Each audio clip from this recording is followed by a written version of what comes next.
Hello students, today we are going to discuss our next topic that is gravitational potential। तो आपने gravitational potential पढ़ने से पहले हम देखते हैं पोटेंशियल डिफरेंस। ये पोटेंशियल डिफरेंस वर्ड आपने इलेक्ट्रिसिटी में, करंट इलेक्ट्रिसिटी में क्लास 9th में पढ़ा हुआ है। तो पोटेंशियल डिफरेंस हम क्या लेते हैं? पोटेंशियल डिफरेंस हम कहते हैं कि मान लेते हैं हमारे पास दो पॉइंट हैं, this is point A and this is point B. तो मैंने यहां पे क्या किया, बी पॉइंट पे एक छोटा सा मास, कोई भी एक छोटा सा मास एम रख दिया और मैं क्या चाहती हूं, इस मास को उठाकर मैं बी से ए पर लेकर आऊं।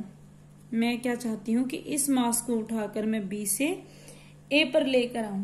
तो ए तक लाने में जब मैं मास को बी से ए पर ला रही हूं तो मुझे क्या करना पड़ेगा, कुछ वर्क डन करना पड़ेगा, कुछ काम करना पड़ेगा। तो मुझे यहां से यहां तक लाने में इस मास को क्या करना पड़ेगा, कुछ वर्क डन करना पड़ेगा और वर्क करना पड़ेगा। तो हम क्या कहते हैं, potential difference between VA minus VB हमेशा क्या लिखते हैं, फाइनल माइनस इनिशियल, क्योंकि कहां पे आ रहे हैं, फाइनल क्या है A B, final minus initial means potential difference between VA minus VA and VB equal to potential work done in taking the mass from B to A और dividing by M। तो हम कैसे define करते हैं कि potential difference between A and B is equal to work done in taking the mass from B to A divide by M। Student, main चीज जो आपको याद रखने की है वो ये है कि ये सारा काम जो हो रहा है इस दौरान कोई भी काइनेटिक एनर्जी में चेंज नहीं होना चाहिए। I repeat, with no change in kinetic energy means del k equal to 0 means हम ये कह सकते हैं कि जब इस मास को हम पॉइंट बी से पॉइंट ए पर लेकर जाएंगे तो इसका मास तो फिक्स है, वो तो चेंज नहीं हो रहा। तो काइनेटिक एनर्जी में दूसरी टर्म क्या होती है, वेलोसिटी और स्पीड। तो हम ये कह सकते हैं जब पॉइंट बी से पॉइंट ए पे जा रहे हैं तो इसकी स्पीड क्या नहीं होनी चाहिए, चेंज नहीं होनी चाहिए। ऐसा नहीं है कि स्पीड बढ़ गई घट गई, तो इसकी स्पीड सेम रहनी चाहिए, चेंज नहीं होनी चाहिए। Okay, next we will study about potential at a point. हम देखेंगे कि किसी पॉइंट पे पोटेंशियल क्या होगा। वैसे तो हम सही बात करें तो फिजिक्स में एक पॉइंट का पोटेंशियल वैसे तो हम डिफाइन ही नहीं कर सकते। हम हमेशा क्या करते हैं, हमने एक पॉइंट को, हम किसी पॉइंट का मान लो पोटेंशियल बताना चाहते हैं तो हम उसके लिए क्या करते हैं, एक रेफरेंस पॉइंट ले लेते हैं, कोई भी जहां से हम कर रहे हैं सारी, हम कहीं पे भी एक रेफरेंस पॉइंट ले लेते हैं और उसका पोटेंशियल हम 0 मानते हैं।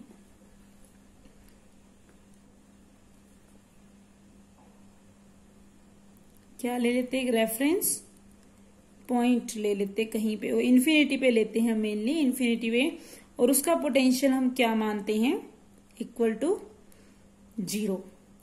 अब हम उस पॉइंट को किसी भी पॉइंट से कंपेयर करेंगे, जो इन्फिनिटी पे है पोटेंशियल 0, इन्फिनिटी वाले पॉइंट को अब हम किसी भी पॉइंट से कंपेयर करेंगे तो हमें दूसरे पॉइंट का क्या मिल जाएगा, पोटेंशियल मिल जाएगा। एक्चुअल में हम जो दूसरे पॉइंट का पोटेंशियल मिल रहा है वो क्या मिल रहा है, इस पॉइंट के जो इन्फिनिटी पे है इसके रिस्पेक्ट में होगा। ओके, तो अब किसी भी पॉइंट का हमें पोटेंशियल चाहिए तो हम उसको इनफाइनाइट वाले से क्या कर देंगे, कंपेयर कर देंगे। तो ये आपका तरीका होता है किसी भी पॉइंट पे पोटेंशियल निकालने का। डायरेक्टली ऐसा नहीं है मैंने यहां पे कहा और यहां पे मैं निकाल दूं। तो हम क्या कर लेते हैं, एक रेफरेंस पॉइंट मान लेते हैं और वहां पे रेफरेंस पॉइंट जो इन्फिनिटी पे है वहां पे हमारी पोटेंशियल 0 है। तो अब जिस भी पॉइंट का आपको पोटेंशियल चाहिए उसको इससे कंपेयर कर देंगे।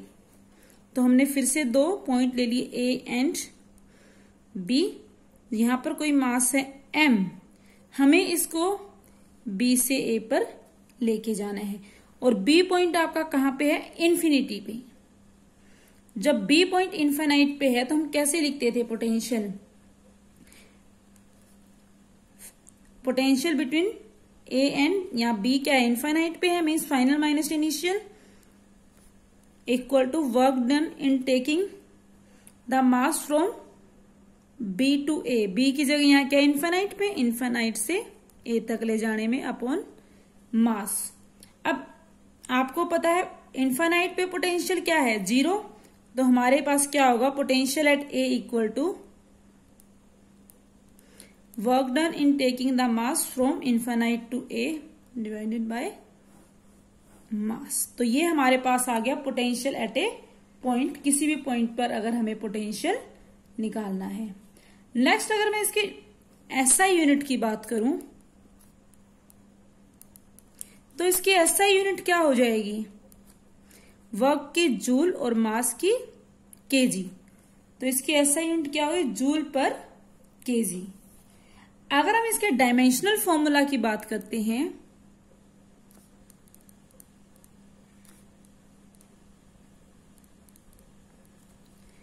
क्या है आपका? वर्क अपॉन में मास। तो वर्क का क्या होता है? Force into displacement, mL2T-2 upon में m।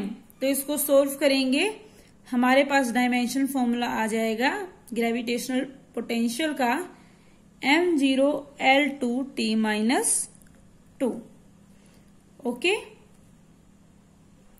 अब हमें जो मेन डिस्कस करना है वो पढ़ते हैं। Gravitational potential due to a mass m। तो किसी मास के कारण आपकी ग्रेविटेशन पोटेंशियल क्या होगी?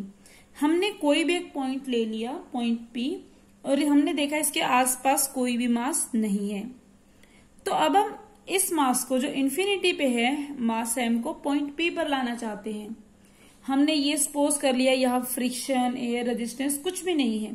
तो अगर मैं इसको थोड़ा सा टच करूंगी, बिल्कुल थोड़ा सा, तो क्या होगा? ये पॉइंट P पर आ जाएगा, क्योंकि बीच में कोई भी अनदर फोर्स नहीं है।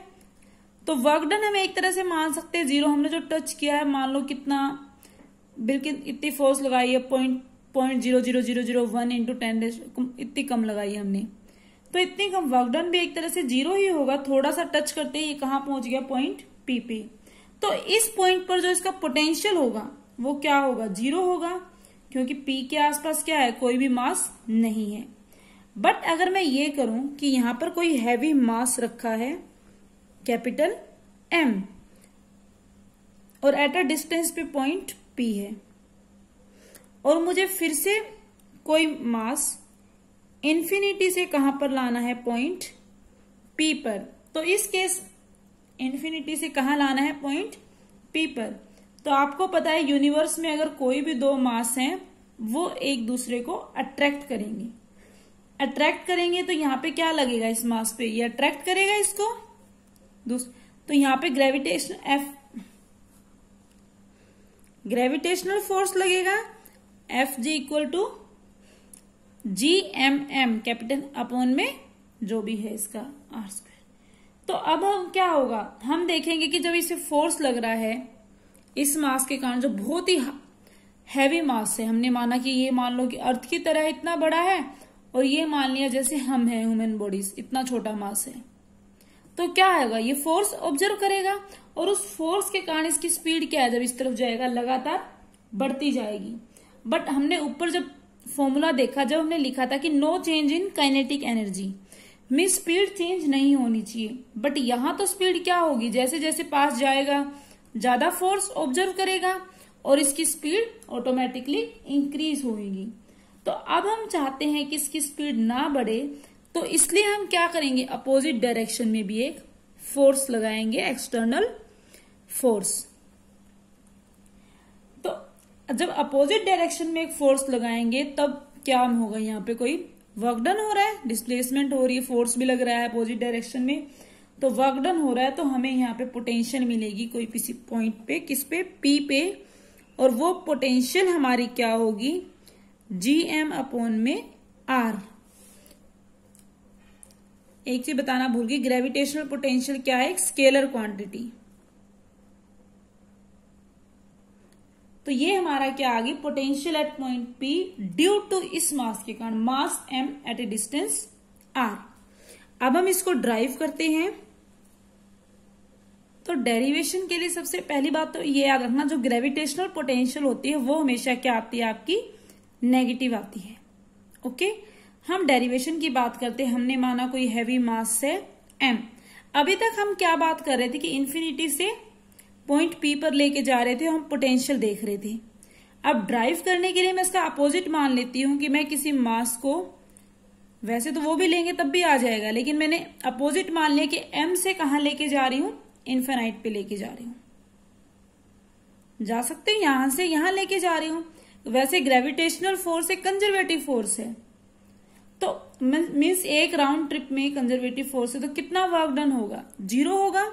0 में मतलब जितना पॉजिटिव वर्क डन हुआ, मान लो यहां से यहां ले जाने में हाफ राउंड में, उतना ही क्या होगा, नेगेटिव वर्क होगा। तो टोटल कितना हो जाता है आपका, 0। तो मैं क्या करूंगी, इसको यहां से यहां ले जाने में जो वर्क डन होगा, वही वर्क डन यहां से यहां ले जाने में भी होगा, सिर्फ क्या हो जाएगा, साइन चेंज हो जाएगा। मैं यहां पॉजिटिव ले रही थी, तो इसको क्या ले दूंगी, साइन चेंज की, नेगेटिव वर्क डन ले लूंगी। ओके, तो हम देखते हैं कितना एक्सटर्नल मुझे क्या करना पड़ा, वर्क डन। तो क्या होगा, इसके ऊपर इस डायरेक्शन में मास M पे क्या लगेगा, ग्रेविटेशनल फोर्स लगेगा। तो मैं क्या करूंगी, इसके ऊपर कोई एक्सटर्नल फोर्स लगाऊंगी, जो किस डायरेक्शन में लगाऊंगी, इस डायरेक्शन में। इसको मूव इस तरफ जाना चाहेगा, मैं तो चाहती नहीं इस तरफ जाए, ये इस डायरेक्शन में लगाऊंगी। और इसकी डिस्प्लेसमेंट भी किस डायरेक्शन में हो रही है, इसी डायरेक्शन में। तो एक्सटर्नल वर्क डन जो वेरिएबल फोर्स ने किया है, जो हम लगा रहे हैं, क्योंकि जैसे जैसे ये फोर्स चेंज होती रहेगी, इंक्रीज होती रहेगी, हम भी तो एक्सटर्नल फोर्स को इंक्रीज करते रहेंगे, क्योंकि हम क्या चाहते हैं कि इसकी स्पीड चेंज ना हो। तो work done by variable force from P to Q, हम मास को कहां से लेके जा रहे हैं, P से Q। तो क्या होगा, वेरिएबल फोर्स के लिए फॉर्मूला क्या होता है, F इंटू dx। तो लिमिट क्या है, P से infinite, P to infinite, F into dx। अब यहां देखो, एक्सटर्नल फोर्स भी मैं इसी डायरेक्शन में लगा रही हूं, डिस्प्लेसमेंट भी इधर ही है, तो दोनों की डायरेक्शन सेम है। तो हम क्या लिखते हैं डॉट को, A dot B, A B cos theta. तो यहां पे थीटा कितना आ गया, 0, और कोस 0 क्या हो जाएगा, 1। तो हमारा यही बचेगा F dx। तो मैं इसको क्या लिख सकती हूं, F dx limit P to infinite. तो एक्सटर्नल वर्क डन F कितना है हमारा, यहां जो लग रहा है, P पे क्या, P पॉइंट पर X की वैल्यू क्या है, R। तो मैं इसको क्या लिख दूंगी, R, और ये क्या रहेगा हमारा, इन्फिनाइट। F कितना है, GM अपॉन में x स्क्वेयर इंटू में dx। जो कांस्टेंट है, ये कांस्टेंट है, ये तीनों को बाहर निकाल दिया, GM अपॉन में इन लिमिट R से इन्फिनिटी dx अपॉन में x स्क्वेयर। इंटीग्रेट करूंगी, तो इंटीग्रेट करके मुझे क्या मिलेगा, GM क्या हो जाए इसका, 1 अपॉन में माइनस 1 अपॉन में x R टू इन्फाइनाइट। जब हम इसको सोल्व करेंगे तो हमें क्या मिलेगा, ये GM अपॉन GM की लिमिट पुट कर दी, माइनस 1 अपॉन में इन्फिनाइट प्लस 1 अपॉन में R। तो हमारे पास क्या आ गया, ये GM अपॉन में R। तो इसको मैं अगर आगे देखना चाहूं तो हमने क्या देखा, जो वर्क डन है, और we can say external work done, हमारे पास क्या आया, when move from infinite to, sorry P to infinite लिख रहे थे हम, P टू इनफाइनाइट कितना है, GM अपॉन में R। अगर हम इसका अपोजिट ले लूं, external work done from infinite to P, तो डायरेक्शन क्या हो जाएगी, चेंज, सॉरी साइन चेंज हो जाएगा, राउंड ट्रिप में 0, तो इसको मैं क्या लिख सकती हूँ, माइनस। हमें पोटेंशियल देखनी है पॉइंट P पे, तो पोटेंशियल क्या होती है, वर्क अपॉन में मास। तो वर्क कितना है, from infinite to P upon में मास, तो M से M क्या हो जाएगा, कैंसिल आउट, तो हमारे पास पोटेंशियल एट P क्या आ जाएगी, माइनस GM अपॉन में R। Hence proved. Next is relation between gravitational field and gravitational potential. Gravitational field को हमने E से रिप्रेजेंट किया है और ग्रेविटेशनल पोटेंशियल को V से। तो ग्रेविटेशनल फील्ड क्या है, एक वेक्टर क्वांटिटी, जबकि ग्रेविटेशनल पोटेंशियल हमने अभी पढ़ा है क्या, एक स्केलर क्वांटिटी। तो इन दोनों के बीच जो रिलेशन होता है वो क्या आता है, E equal to minus dV upon में dr।